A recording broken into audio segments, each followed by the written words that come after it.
Баршаңызға сәлем достар, сіздермен бірге Беной Групп. Және бүгін бізде «Судная ночь в Аркадии» фильмі. Екі ұлы бар ер адам шалғайдағы фермада өмір сүреді. Кешке олар бүкіл адамзатты жойып жіберген белгісіз қорқынышты жәндіктерден жасырынуға мәжбүр.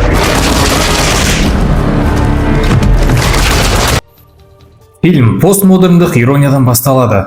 Ол соңғы жылдары Николас Кейдждің агенті сияқты пайдалы нәрсе алу үшін қоқыс үйіндісін қазып жатыр.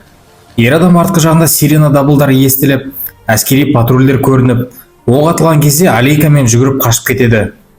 Орманға шыққаннан кейін Пол түтінге оранған қаламен қоштасады, ал өзі екі нәрестені жасырып қойған баспанаға барады. 15 жыл өтеді. Пол жасөспірім ұлдармен және итімен бірге жердегі терең жарықшақпен әлемнен қоршалған шалғай жерде өмір сүреді. Бір күні Томас жақын маңдағы Роуз фермасынан қараңғы батқанға дейін жүріп қалады. Бұл әкесін қатты қорқытады. Үйде үшеуі терезелерді ішінен жапқыштармен мұқият жауып, сенімділік үшін бекіткіштермен бекітеді.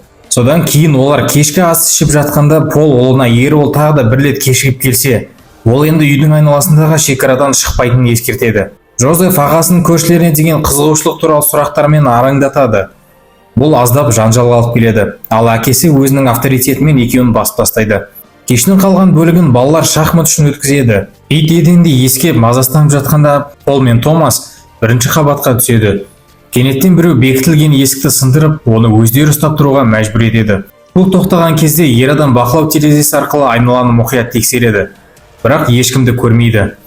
Жоғары қабатта қалған Джозеф шақырылмаған қонақтың 3 рет кіреберісте есікті бұзуға тырысқанын айтады. Таңертең олар есіктен үлкен қолдардың іздерін көреді. Ауыстыру үшін зақымдалған ағашты жұлып алғанда, ол үлкен таракандардың үйіндісін көреді. Күндіз отбасы әдеттегі істермен айналысып жүр. Джозеф сарайдағы өзінің хоббимен айналысуға асығуда. Бірақ әкесі алдымен ағаш жару керектігін айтады. Кейінірек Пол ұлына көлікті жөндеп жатқанын білу үшін барады. Олар орманның ластауына байланысты болған оқиғаны талқылайды. Планетаны адамзаттан тазарту үшін кейбір тіршілік иелері пайда болды. Әкесі әлемде қайта бірігу үшін жеткілікті адамдар аман қалды және ерте ме кеш пе оларды осы фермадан құтқарады деп санайды. Ол қозғалтқышты іске қосуға көмектескенде олар Томасты алып сапарға шығады. Кейін Томас Роуздың фермасына қашқысы келеді, бірақ әкесі алдымен машинаны пайдаланып керек жарақ жинауға шақырады, ал қонаққа бару ертеңге дейін күтеді деп айтады. Жолда Томас Джозефті оларға қарау керек деп айыптайды. Ағайындылар жанжалдасып, нәтижесінде бөлінуге келісіп, күн батқанда кездеседі. Томас фермаға барады. Онда үстелді жөндеуді аяқтау керек, бірақ оның негізгі келуінің себебі қожайындардың қызы Шарлотта. Қыз оны ата-анасының рұқсат етілген радиусын ұзарту үшін арқан байлап, бала кезінен жүрген ағашқа апарады. Онда олар апокалипсистің ықтимал нұсқаларын немесе қоңыздардың шағу арқылы белгісіз вирусты жұқтыруды талқылайды. Құшақтасып, қоштасқаннан кейін олар алшақтайды. Күн қазірдің өзінде көкжиекке қарай иіліп тұр. Джозеф осы уақытта өзен жағасында қараусыз қалған кемені лутать етеді. Ұстамаға түсіп, ол керек жарақтардан басқа кешке есікке жабысып қалған үлкен қоңыздардың ұясын табады. Жағалауда машина бірден іске қосылмайды. Жігітті одан әрі қобалжуға мәжбүр етеді. Және күн батқанға дейін қанша уақыт қалған саусақтармен санап көреді. Джозеф Томастың жарықшақтың үстіне секіріп бара жатқанда аяғы тайып кетіп, басын тасқа соғып, нәтижесінде құлап кеткенін білмей қайтып келеді. Ағасын күтпей жүргізуші үйге жалғыз оралады. Ол үйде жалғыз құлыптауда бұйырады, ал өзі рюкзакты алып, таңертең оралуға уәде беріп, жолдан тыс ұлды іздеуге шығады. Пышақпен қаруланған ер адам адал итпен бірге орманға барады. Томас ойықтың астында есін жияды. Ол факелді оттықпен жарықтандыру арқылы шығудың жолын табуға тырысады, бірақ ешқандай нәтиже бермейді. Оянған жәндіктердің дауысын естіген Томас қалтап шағын алады, бірақ бұл оны жердегі тесіктен қолын шығарып жатқан құбыжықтың шабуылынан құтқармайды. Әбігерді естіген әкесі уақытында көмекке келеді. Ол құбыжыққа шабуыл жасайды және оны өлтіріп тастайды. Содан кейін алауды ұстап ұлына түседі. Ұлының қатты жараланбағанына көз жеткізгеннен кейін ер адам үңгірде таң атқанша қалуға шешім қабылдайды. Жәндіктер кіріп кетпес үшін өткелді қолына түскен заттармен жауып тастайды. Осы уақытта үйде Джозеф орындықта ұйықтап жатқан еді. Сыртта терезенің қалай ашылғанын байқамады. Құбыжықтың ұзын қолы тесік арқылы бөлмеге кіреді. Ол саусақтармен балаға тартылады. Өткір саусақтары құбыжық сұйық металдан жасалған және болашақта Джон Коннорды өлтіру үшін келген сияқты. Өте ұзын өлшемдерге дейін созылады. Ол үйге терезе арқылы кіру үшін жапқыштың ішінен ашып алады. Бірақ бұның бәрі клоун Пеннивайзға жаттығып алған айлакер баланың ойластырған ловушкасы болып шығады. Ол шақырылмаған қонақты төбеден лақтырылған үй торына ұстап алады. Үңгірде Пол ұлына құбыжықтардың қашып кетті ма кетпеді ма деп білу үшін үйіндідегі тастардың бірін алып тастауын бұйырады. Бала қолына факелді алып тексеріп жатқанда оған шабуыл жасалып, жарық көзін түсіріп алады. Осы кезде біреу астынан қазып жатқандай топырақ аяғының астынан түсе бастайды. Ер адам сигналды ракетаны жағады. Содан кейін ол газ баллонды тесікке жібереді. Томасқа қабырғаға басуды бұйырғаннан кейін Пол бутылкадағы қақпақты ашып, жарылыс шақырады.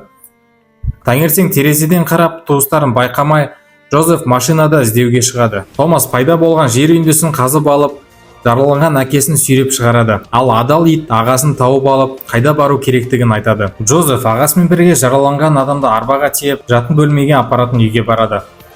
Кінәні сезініп, абдырап қалған Томас ағасының кешке бір құбыжықты ұстап алғанын біледі. Джозеф қорапты шүберекпен оған зиян тигізбеу үшін жауып тастаған, және ол зерттеуге пайдалы болады деп айтып, оны алып тастауға мүмкіндік бермейді.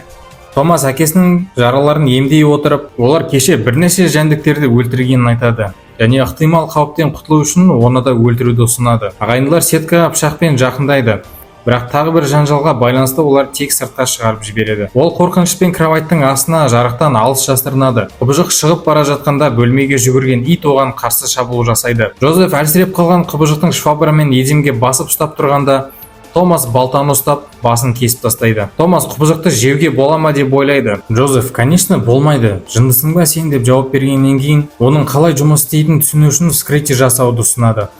Оның шек қарынын ақтарудан ағасы алаңдатады.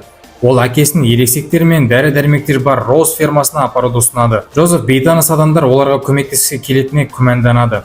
Бірақ Томас настаивать етеді. Әкесін машинаға салғаннан кейін ағайындылар көршілеріне барады. Шарлоттаның ата-анасы оларды көрген сәтте сразу жоқ деп жауап береді. Оларда бөгде адамдарға жұмсауға көп керек жарақ жоқ. Роуз ханым Томасқа олармен бірге болуға рұқсат береді. Бірақ ағасы мен әкесі өздеріне оралуға мәжбүр болады. Көңілі қалған Джозеф көлікке кетеді. Томас іздерінен қолап бара жатқанда ол оның әкесінің өліміне әкеп соқтырған үшін айыптайды. Жанжал төбелеске ұласады. Томас ағасын сәл болмағанда қылқындырып өлтіре жаздайды. Бірақ уақытында өзін ұстап қалады. Жөтеліп болғаннан кейін Джозеф кетіп қалады. Ал Томас досының фермасында қалады. Онда болашақ күйеу баласына тамақ береді. Алайда бөлік жігіттің тамағына кірмейді. Бірақ қарны аш болғаннан кейін өзін заставить етіп жеп қояды. Кейін олар Шарлоттамен бірге оған бөлінген бөлмеге барады. Бірақ қайын атасының кенеттен келуі барлық романтиканы бұзады. Джозеф үйге бара жатып, жайылымдағы қойлардың бір нәрсе оларды қорқытқандай біртүрлі әрекет ететінін байқайды. Сонымен қатар үйдің жанындағы жердегі ойық жертөленің кіреберісіне апарады. Жараланған әкесін үйге сүйреп апарып, жас жігіт Полдың астын толығымен түртіп үйді айналып өтеді. Терезелер мен есіктерді жабу уақыты келгенде Джозеф кенеттен ас үйдің ортасында айлакер құбыжықтар қазған шұңқырға түсіп кетеді. Шарлотта Томастың жәшіктерді аралап жүргенін көріп қояды. Ол әкесіне дәрі-дәрмек іздеп жүргенін және отбасын тастап қонақ болып жүргісі келмейтінін айтады.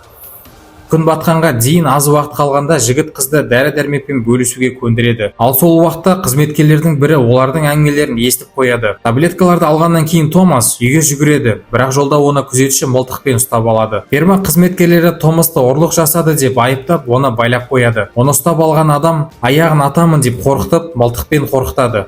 Бірақ кенеттен жер астына жаңа ғана қазылған шұңқырға түсіп кетеді. Құбыжық тесіктен шығады. Шуды естіген Шарлоттаның әкесі не болып жатқанын тексергісі келеді, бірақ құбыжықтар үйге кіріп үлгерді. Деген шабуылдан ер адам қолындағы шамды түсіріп алады да өрт басталып кетеді. Анасы қызын ескертуге жүгіреді, бірақ құбыжық оны қуып жетіп, биологиялық инфекцияға ұшыратады, мүмкін көбею мақсатында. Қорқып қалған Шарлотта бөлмеден дәлізге шығып, ол жерде еден қанды ізді көреді. Ол біртүрлі күйде қатып қалған құбыжыққа апарады. Әлі тірі, бірақ ішек қарны ақтарылып кеткен екен. Сарайда Томас жәндіктері бірінен соң бірі сүйреп алып кетіп жатқан жұмысшылардың оны босатуға сұрайды.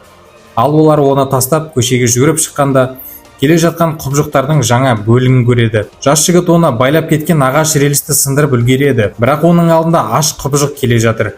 Кенеттен оны басы жарылып кетеді. Жанында пайда болған Шарлотта мылтықпен тұр. Ары қарай не болатын білгілеріңіз келсе, видеоға лайк басып, комментарий жазуды ұмытып кетпеңіздер.